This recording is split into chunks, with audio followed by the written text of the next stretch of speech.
আজকে হলো আরেকটি ঈদের দিন, সেটা হলো ঈদুল আজহা। আল্লাহকে খুশি করার জন্য পশু কোরবানি করার দিন। কোরবানির পটভূমি কখন থেকে এটা চালু হলো? সূরা মাঈদার 27-28 নম্বর আয়াতে আল্লাহ তাআলা আদম আলাইহিসসালামের দুই সন্তান হাবিল এবং কাবিল, তাদের দুইজনের সম্পর্কে আল্লাহ আলোচনা করেছে। আল্লাহ বলেন, ওয়াতলু আলাইহিম নাবা আবনাই আদম বিল হক। আপনি তাদের কাছে আদম আলাইহিসসালামের দুই সন্তানের ঘটনা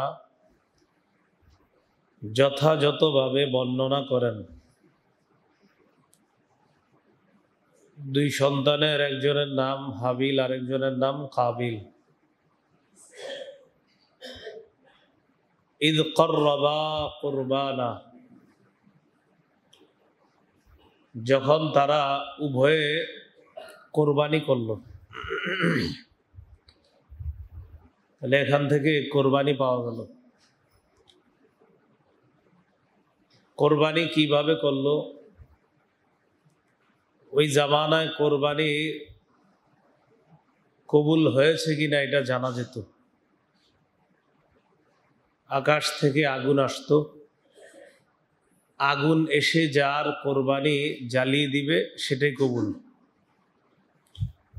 আর যারটা জ্বালিয়ে দিবে না সেটা কবুল হবে না।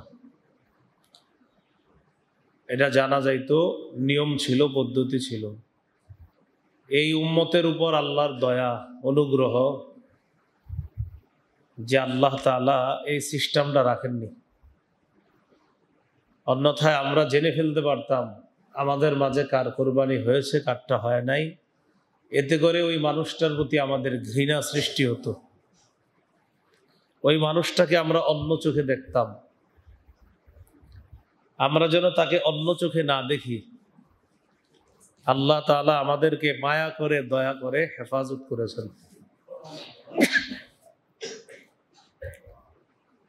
হাবিল এবং কাবিল, কাবিল কৃষিকাজ করত, হাবিল দুম্বা ভেড়া এগুলা প্রতিপালন করত।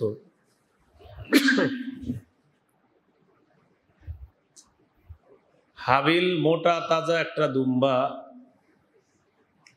আল্লাহর জন্য কোরবানি করেছে, পাহাড়ে রেখে এসেছে। কাবিল নিম্ন পর্যায়ের কিছু জিনিস রেখে এসেছে। আগুন আসছে, আসার পর হাবিলের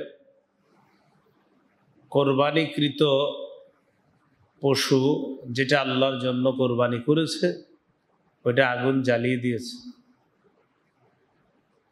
এখান থেকে বোঝা যায় হাবিলের কোরবানি কবুল। আল্লাহ তাআলা বলেন, ফাতুকুব্বিলা মিন আহাদিহিমা, তাদের দুইজনের একজনের পক্ষ থেকে কোরবানি কবুল করা হয়েছে। ওয়ালাম ইউতাকাব্বাল মিনাল আখার, অন্যজনের পক্ষ থেকে কোরবানি কবুল করা হয়নি। যার পক্ষ থেকে কবুল করা হয়েছে সে হলো হাবিল, যার পক্ষ থেকে কবুল করা হয় নাই সে হলো কাবিল। যখন কাবিল দেখলো তার কোরবানি কবুল হয় নাই, কাবিল বলল, ক্বালা লাআকতুলান্নাক, হাবিল আমি তোমাকে হত্যা করব। হাবিল জবাব দিলেন, ক্বালা ইন্নামা ইয়াতাকাব্বালুল্লাহু মিনাল মুত্তাকিন, দেখো কোরবানি কবুল হয়েছে, এতে তো আমার কোনো দোষ নাই। যে মুত্তাকি, যে আল্লাহকে খুশি করার জন্য কোরবানি দেয়, ওই মুত্তাকিদের কোরবানি আল্লাহ কবুল করে নেয়।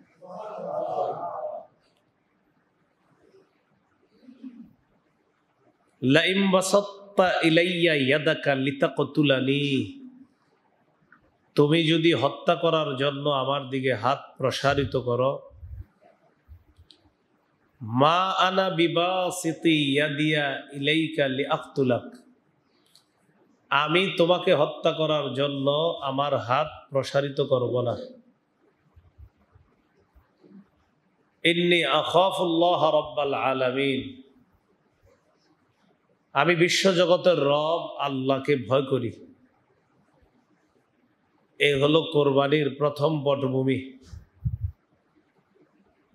কোরবানির দ্বিতীয় পটভূমি ইব্রাহিম আলাইহিস সালাতু ওয়াস সালামের থেকে, যেই পটভূমি থেকে ঐতিহ্য হিসাবে নিয়ম বিধান আল্লাহকে খুশি করার এই ধারা ঐতিহ্য মুসলমানরা পালন করে আসছে। সূরা বাকারার 124 নম্বর আয়াতে আল্লাহ বলেন, وَإِذِ ابْتَلَى إِبْرَاهِيمَ رَبُّهُ بِكَلِمَاتٍ فَأَتَمَّهُنَّ قَالَ إِنِّي جَاعِلُكَ لِلنَّاسِ إِمَامًا। স্মরণ করুন ওই সময়কে যখন ইব্রাহিম আলাইহিস সালামের রব তাকে পরীক্ষা করলেন কয়েকটি বিষয়ে।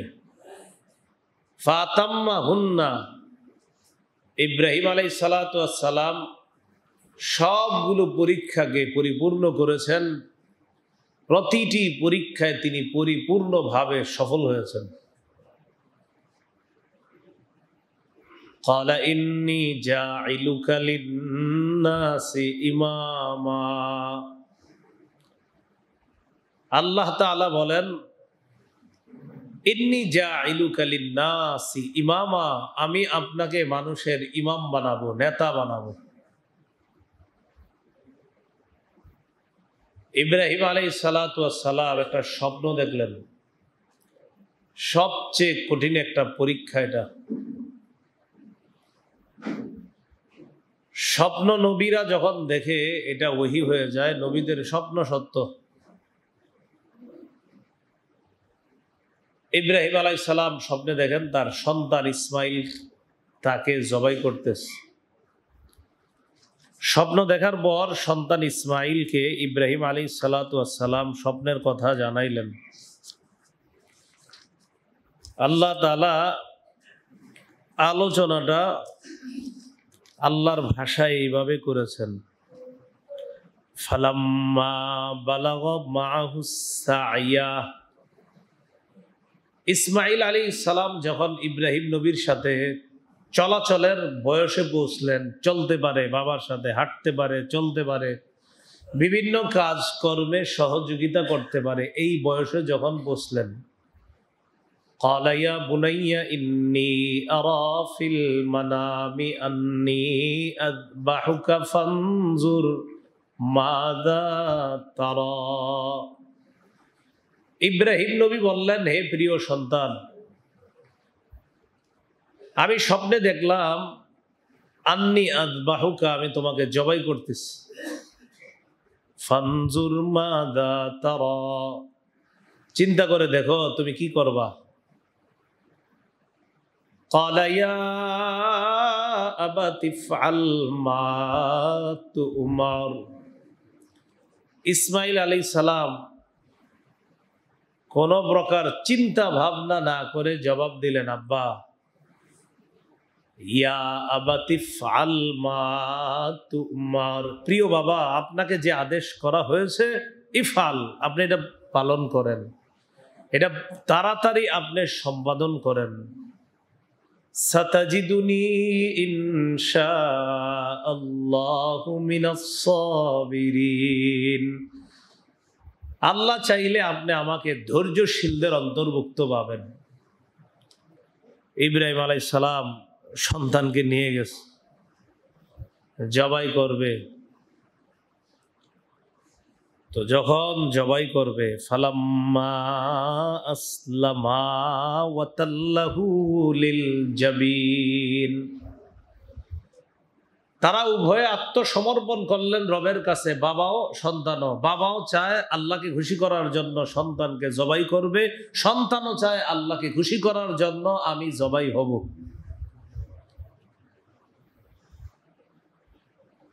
অস্ত্র চালাইছে, চালানোর পর অস্ত্র চলে না। অস্ত্র তো চলবে আল্লাহর হুকুম হলে। যেই মাত্র সন্তানের গলায় ছুরি চালায়, পুরা পৃথিবী ফেরেশতারা কঠিন সবচেয়ে হৃদয় বিদারক এক দৃশ্যের সাক্ষী হলো সব ফেরেশতারা পর্যন্ত। পৃথিবীতে এটা হচ্ছে কি, বাপ সন্তানকে জবাই করবে আল্লাহকে খুশি করার জন্য। আল্লাহ ডাক দিলেন, ওয়ানাদাইনাহু আইয়া ইব্রাহিম, আমি ডাকলাম ও ইব্রাহিম, কদ সাদ্দাকতার রুইয়া, আপনি যে স্বপ্ন দেখেছেন সন্তান জবাইয়ের স্বপ্ন, এটা আপনি সত্যে বাস্তবায়িত করেছেন, সত্যের রূপদান করেছেন। আমি কোরবানি চেয়েছি আপনার কাছ থেকে, আমি আল্লাহ কোরবানি চাই, নেই না। আমি কোরবানি চাই, কিন্তু সব কোরবানি আমি নেই না, চাই কিন্তু নেই না। নেয় না কিভাবে? আমি চেয়েছি, আপনি কি করেন? তা আল্লাহ পাক রব্বুল আলামিন দেখলেন ইব্রাহিম আলাইহিস সালাতু ওয়াস সালাম আল্লাহর হুকুম পালনে সবচেয়ে প্রিয় সন্তানকে জবাই করার ক্ষেত্রে তিনি সন্তানের মায়া মমতা যা আছে সব ত্যাগ করতেছে। তো আল্লাহ বললেন, আমি আল্লাহ আপনার কাছ থেকে কোরবানি চেয়েছি, পরীক্ষা করেছিলাম, দেখলাম কেমন পরীক্ষা দেন আপনি। কদ সাদ্দাকতার রুইয়া, আমি ঘোষণা করলাম স্বপ্ন আপনি সত্যে রূপান্তরিত করেছেন। ইন্না কাযালিকা নাজিজিল মুহসিনিন, নেককার মানুষ যারা আমি এভাবেই তাদেরকে পরীক্ষা করি, এভাবে আমি তাদেরকে পরীক্ষা করার পর নাজিজি, আমি প্রতিদান দেই। ইন্না হাযা লাহুয়াল বালাউল মুবিন, আল্লাহ বলেন ইন্না কাযালিকা নাজিজিল মুহসিনিন, এইভাবে আমি সদাচারকারী যারা ভালো মানুষ তাদের প্রতিদান দিয়ে থাকি। ইন্না হাযা লাহুয়াল বালাউল মুবিন, এটা স্পষ্ট কঠিন পরীক্ষা ছিল। ওয়াফাদাইনাহু বিযিবহিন আযীম, আল্লাহ বলেন আমি ইব্রাহিমকে বড় একটা প্রাণীর বিনিময়ে তাকে মুক্ত করে দিলাম, সন্তান জবাই করা থেকে তাকে হেফাজত করে পশু জবাইয়ের বিধান আমি আল্লাহ দুনিয়াতে চালু করে দিলাম। এরপরে আল্লাহ বলেন ওয়াতারাকনা আলাইহি ফিল আখিরিন, পরবর্তীদের জন্য ইব্রাহিম আলাইহিস সালাতু ওয়াস সালামকে আমি আল্লাহ তাআলা রেখে দিলাম, মানে ইব্রাহিম নবীর আদর্শ পরবর্তীদের জন্য আমি আল্লাহ দৃষ্টান্ত হিসাবে সারা দুনিয়াবাসীর কাছে রেখে দিলাম। এই হলো আপনার পশু জবাই। তাফসীরের কিতাবে আসছে জান্নাতি মোটা একটা দুম্বা আল্লাহ পাঠায় দিছে এটা জবাই করার জন্য। ইব্রাহিম আলাইহিস সালাম ওইটা জবাই করলেন, এইভাবে পশু জবাইয়ের বিধান দুনিয়াতে চালু হলো। এ হলো কোরবানির দ্বিতীয় পটভূমি।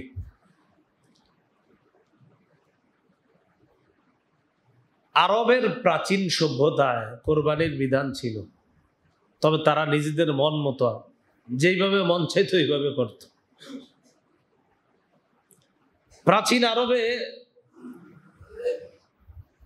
আতিয়া আর হলো ফারা, এই দুইটা উৎসব হইত, একটা আতিয়া আর একটা ফারা, এই দুইটা উৎসব হইত। এই দুই উৎসবের মধ্যে তারা পশু বলিদান করত, দেবতার নামে পশু বলিদান করত। কেউ কেউ এটার নাম দিত জবাই করার পর বলতো এটা কোরবানি, নাউজুবিল্লাহ। দেবতার নামে পশু বলিদান দেওয়ার পর বলতো এটাই কোরবানি। রাসূলুল্লাহ সাল্লাল্লাহু আলাইহি সাল্লাম তাদের এই অপসংস্কৃতি এটা প্রত্যাখ্যান করলেন এবং এটার মোকাবেলায় নবীজি সাল্লাল্লাহু আলাইহি সাল্লাম কঠিন ভূমিকা পালন করলেন। এই সমস্ত অপসংস্কৃতি, তাদের এই কৃষ্টি কালচার, এটা ইসলাম বহির্ভূত। আল্লাহ রাসূল সাল্লাল্লাহু আলাইহি সাল্লাম এটা প্রমাণ করলেন। এবং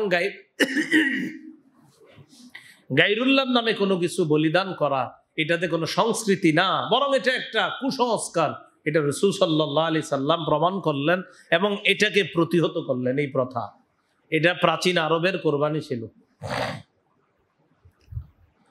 প্রাচীন আরবে তারা আরো বিভিন্ন সিস্টেমে কোরবানি করত। লাত, উজ্জা, এদের নামে তারা বিভিন্ন পশুকে বলিদান দিত। তারা কি করত, মাঝে মাঝে জ্যান্ত পশু বিভিন্ন কবরস্থানে গিয়া বেঁধে রাখত। কবরস্থানে খানা পানি কিচ্ছু দিত না, খানা আর পানির অভাবে এই প্রাণীগুলা মারা যাইতো। এটাই তাদের কোরবানি। নাউজুবিল্লাহ। খানা দিত না, পানি দিত না, খানা পানির অভাবে মারা যেত। এটা লাতের নামে এটারে বাঁধলাম, এটা উজ্জাতের নামে এটারে এখানে বাইদা রাখলাম, কবরস্থানের সামনে বাইদা রাখতো। বাস না খাইতে না খাইতে মারা যাবে, এটাই কোরবানি। নাউজুবিল্লাহ। প্রাচীন আরবে এরকম নিজেদের মনমতো বানানো কোরবানির বিধান ছিল। এটা তাদের বানানো বিধান ছিল। এটা আল্লাহ তাআলা রাসূলুল্লাহ সাল্লাল্লাহু আলাইহি সাল্লামের মাধ্যমে তাদের এই অপসংস্কৃতিকে রোধ করলেন। ইসলামী সভ্যতা, মুসলমানদের মধ্যে কোরবানির এই বিধান কিভাবে হলো? আল্লাহ তাআলা সূরা কাউসারের 2 নম্বর আয়াতে বলেন, ফাসাল্লি লিরাব্বিকা ওয়ানহার। ফাসাল্লি লিরাব্বিক, নবী আপনি আপনার রবের জন্য নামাজ পড়েন। ওয়ানহার, কোরবানি করেন, নহর করেন। রাসূলুল্লাহ সাল্লাল্লাহু আলাইহি সাল্লামকে আল্লাহ তাআলা এখানে হুকুম করলেন, ওয়ানহার, আপনি কোরবানি করেন। আয়াত দ্বারা বোঝা যায় এখানে কোরবানি করার হুকুম করতেছে রাসূলুল্লাহ সাল্লাল্লাহু আলাইহি সাল্লামকে। এটা মুসলমানদের যে বর্তমানে আমরা যে কোরবানি করি, আর মুহাম্মদ সাল্লাল্লাহু আলাইহি সাল্লাম যে কোরবানি দেখিয়ে গিয়েছেন, এই হুকুমের মাধ্যমে এটার সূচনা হয়ে যাবে। রাসূলুল্লাহ সাল্লাল্লাহু আলাইহি সাল্লাম মদিনায় 10 বছর অবস্থান করেছে, এটা আপনারা জানেন। তিরমিজির 1507 নম্বর হাদিসে আছে, আকামা রাসূলুল্লাহ সাল্লাল্লাহু আলাইহি সাল্লাম বিল মদিনাতি 10 সিনিন ইউদহি। নবী মদিনায় 10 বছর ছিলেন। এই 10 বছর রাসূল সাল্লাল্লাহু আলাইহি সাল্লাম প্রতি বছর কোরবানি করেছেন। 10 বছর ছিলেন, কোরবানি করেছেন। এখান থেকে কোরবানির গুরুত্ব বুঝে আসে। কোরবানি এটা হলো আল্লাহর একটা নিদর্শন। এই নিদর্শনকে যে সম্মান করবে, সে তার অন্তরের তাকওয়ার পরিচয় দিবে যে হ্যাঁ, আমি এই নিদর্শনকে সম্মান করি। সূরা হজের 32 নম্বর আয়াতে আল্লাহ বলেন, ওয়ামাই ইউআযযিম শাআইরাল্লাহ ফাইন্নাহা মিন তাকওয়াল কুলুব। ওয়ামাই ইউআযযিম, যে সম্মান করে, শাআইরাল্লাহ, আল্লাহ নিদর্শন সমূহকে, ফাইন্নাহা মিন তাকওয়াল কুলুব, তাকওয়া থেকে তারা করে।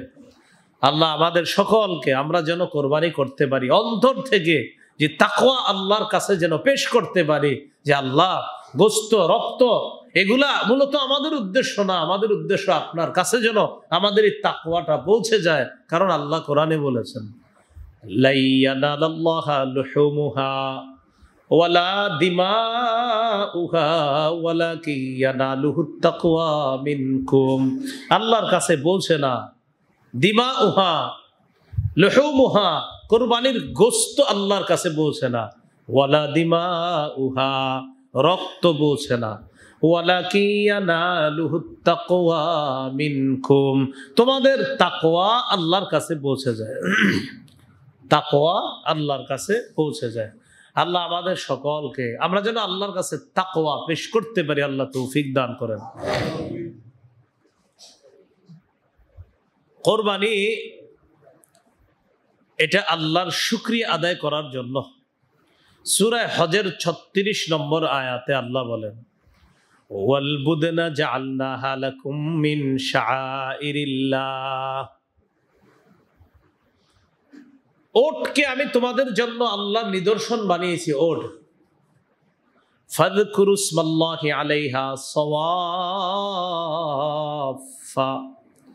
সারিবদ্ধভাবে দাঁড়িয়ে থাকা উটগুলার উপরে আল্লাহর নাম নাও, মানে আল্লাহর নামে জবাই করো। ফাইদা ওয়াজাবাত জুনুবুহা, যখন এগুলা পড়ে যাবে, কাত হয়ে পড়ে যাবে, ফাকুলু মিনহা ওয়া আতইমুল কানিআ ওয়াল মু'তার, সেখান থেকে তোমরা খাও, অভাবী যারা তাদেরকে খাওয়াও, যারা লজ্জায় মানুষের কাছে চাইতে পারে না তাদেরকে খাওয়াও। আয়াত থেকে বোঝা যায় কোরবানির গোশত নিজে খাওয়া, অন্যকে খাওয়ানো, নিজে খাওয়া অন্যকে খাওয়ানো, এটা বিধানটা ওয়াজিব না, উত্তম, ভালো, এটা মানবিকতার পরিচয়। গরিব অসহায় আত্মীয় স্বজন যারা, সবার খোঁজ খবর রাখা, এটা উচিত।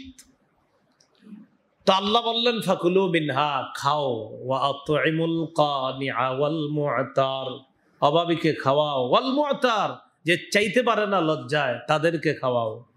কাযালিকা সাখখারনাহা লাকুম লাআল্লাকুম তাশকুরুন। আল্লাহ তাআলা বলেন আমি আল্লাহ তোমাদের জন্য এগুলাকে বশীভূত করে দিয়েছি, তোমাদের অনুগামী করে দিয়েছি। ওট কত শক্তিশালী, যার সাহায্যে মরুভূমির জাহাজ বলা হয় ওটকে, এগুলার সাহায্যে তোমরা চলো, অথচ কোরবানির সময় এগুলাকে আমি তোমাদের বশীভূত করে দিয়েছি, আল্লাহর নাম নিয়ে তোমরা জবাই করো। আর তারাও জবাইটা মেনে নেয়, কারণ আমি আল্লাহ এটা তোমাদের জন্য হালাল করে দিয়েছি। তো এটা আল্লাহ বললেন লাআল্লাকুম তাশকুরুন, যাতে তোমরা শুকরিয়া আদায় করতে পারো, কৃতজ্ঞতা প্রকাশ করতে পারো, আল্লাহর শুকরিয়া আদায় করতে পারো। বলি আলহামদুলিল্লাহ। কোরবানি ইব্রাহিম আলাইহিস সালাতু ওয়াস সালামের সুন্নাত জিন্দা হয় কোরবানির মাধ্যমে, এটা আমরা একটু আগে জানছি। সূরাতুস সাফফাতের 107 নম্বর আয়াতে আল্লাহ বলেছেন ওয়া ফাদাইনাহু বিযিবহিন আযীম, বিরাট একটা দুম্বার মাধ্যমে ইব্রাহিমকে আমি মুক্ত করলাম, একটা প্রাণীর মাধ্যমে আমি তাকে মুক্ত করলাম, সন্তান জবাই করা থেকে তাকে আমি হেফাজত করলাম। পশু বিধানের বিধান চালু, পশু জবাইয়ের বিধান আমি আল্লাহ চালু করে দিলাম। সাহাবায়ে কেরাম রাসূলুল্লাহ সাল্লাল্লাহু আলাইহি সাল্লামকে প্রশ্ন করছে, ইবনে মাজাহ 3127 নম্বর হাদিস, আন যায়েদ ইবনে আরকাম রাদিয়াল্লাহু তাআলা আনহু قال قال أصحاب رسول الله صلى الله عليه وسلم ما هذه الأضاحي يا رسول الله। যায়েদ ইবনে আরকাম রাদিয়াল্লাহু তাআলা আনহু বলেন রাসূলুল্লাহ সাল্লাল্লাহু আলাইহি সাল্লামের সাহাবীগণ তাকে প্রশ্ন করলেন, হুজুর এই কোরবানি এগুলা কি? রাসূলুল্লাহ সাল্লাল্লাহু আলাইহি সাল্লাম জবাব দিলেন সুন্নাতু আবিকুম ইব্রাহিম আলাইহিস সালাতু ওয়াস সালাম, এটা ইব্রাহিম আলাইহিস সালাতু ওয়াস সালামের সুন্নত, এটা ইব্রাহিম আলাইহিস সালাতু ওয়াস সালামের সুন্নত। তো ইব্রাহিম আলাইহিস সালাতু ওয়াস সালামের এই সুন্নতটা তিনি যেভাবে আল্লাহকে খুশি করার জন্য আদায় করেছেন, আমরাও যেন এইভাবে আল্লাহকে খুশি করার জন্য আদায় করতে পারি, আল্লাহ তৌফিক দান করেন। কোরবানি পশু জবাই করার পর রক্তটা যে মাটিতে পড়ে, এই রক্ত মাটিতে পড়ার আগেই, আপনার রক্ত মাটিতে পড়ার আগেই রক্ত আল্লাহর কাছে একটা মর্যাদায় পৌঁছে যায়, রক্তের একটা মর্যাদা আল্লাহর কাছে তৈরি হয়ে যায় রক্তটা মাটিতে পড়ার আগে। রাসূলুল্লাহ সাল্লাল্লাহু আলাইহি ওয়াসাল্লাম বলেন ইন্নাহা লাতাতি ইয়াউমাল কিয়ামাহ বিকুরুনিহা ওয়া আশআরিহা ওয়া আযলাফিহা, কুরবানির পশু কিয়ামতের ময়দানে তার শিং, তার চুল, তার খুর সহ উপস্থিত হবে। এরপর নবী বলেন ওয়া ইন্নাদ দামা লা ইয়াকউ বিমাকানিম মিনাল্লাহ ক্বাবলা আন ইয়াকা মিনাল আরদ ফাতিবু বিহা নাফসা, রক্ত মাটিতে পড়ার আগে এই রক্ত আল্লাহর কাছে একটা মর্যাদা নিয়ে নেয়, আল্লাহর কাছে একটা মর্যাদায় পৌঁছে যায় রক্তটা।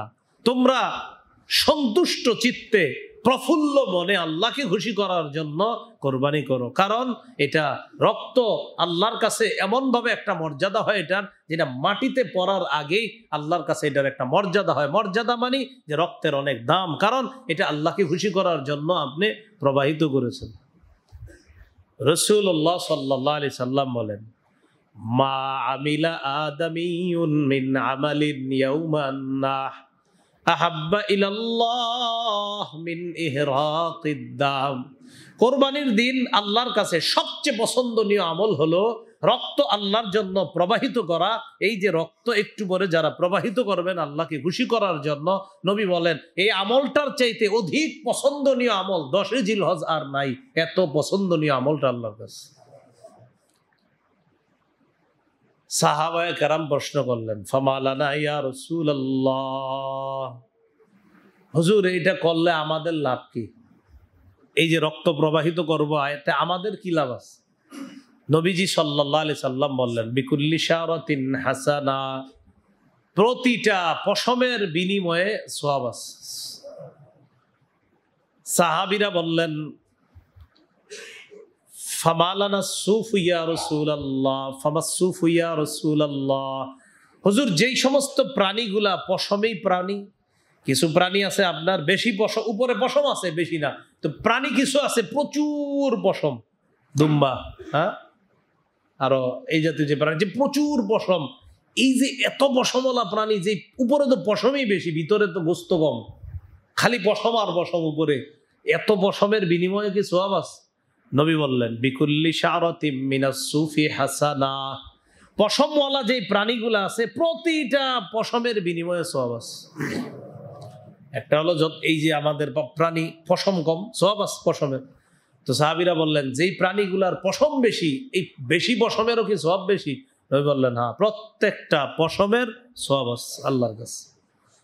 এই জন্য আজকের সবচেয়ে গুরুত্বপূর্ণ ইবাদত আমল হলো আল্লাহকে খুশি করার জন্য রক্ত প্রবাহিত করা। আল্লাহ আমাদের সকলের কোরবানিগুলা যেন কবুল করেন। যারা এবছর কোরবানি করবে প্রফুল্ল মনে, খুশি মনে, সন্তুষ্ট চিত্তে যেন কোরবানি আদায় করতে পারে, আল্লাহ তৌফিক দান করেন। কোরবানির আমরা যে যত তাড়াতাড়ি পারি সম্পাদন করে ফেলবো নামাজের পরপরই। ঈদুল আজহার জামাত 7:30টায় অনুষ্ঠিত হবে ইনশাআল্লাহ। নামাজের পদ্ধতিটা আমরা মনোযোগ সহকারে শুনে নেই। এটা প্রতি ঈদেই বলা হয়, একদম সহজ। আপনারা যারা আসছেন বাসা থেকে ঈদুল আজহার 2 রাকাত নামাজ পড়ার জন্যই আসছেন, এটা সবাই জানেন। তো এই যে আমরা নামাজটা পড়ার জন্য আসছি, বা সেটাই নিয়ত হয়ে গেছে, নতুন করে আর নিয়তের প্রয়োজন নাই। নামাজ পড়ার নিয়ম হলো প্রথমে আল্লাহু আকবার বলার পর সুবহানাকাল্লাহুম্মা বিহামদিকা, যেটা আমরা পড়ি সানা, ওটা পুরাটা পড়ব। পড়ার পর এরপরে আল্লাহু আকবার বলে হাত ছেড়ে দিব, একটা হলো। এরপরে আবার আল্লাহু আকবার বলে হাত ছেড়ে দেওয়া, এই হলো অতিরিক্ত 2 তাকবীর। এরপরে আল্লাহু আকবার বলে হাত বাঁধা, এই হলো অতিরিক্ত 3 তাকবীর। সূরা ফাতিহা হবে, কেরাত হবে, হওয়ার পর প্রথম রাকাত যথারীতি অন্যান্য নামাজের মতোই হবে। নামাজের মতো হওয়ার পর দ্বিতীয় রাকাতে দাঁড়াইলাম। অন্য নামাজে দাঁড়ানোর পর যেমন সূরা কেরাত পড়া হয়, এইভাবে সূরা ফাতিহা কেরাত পড়া হবে।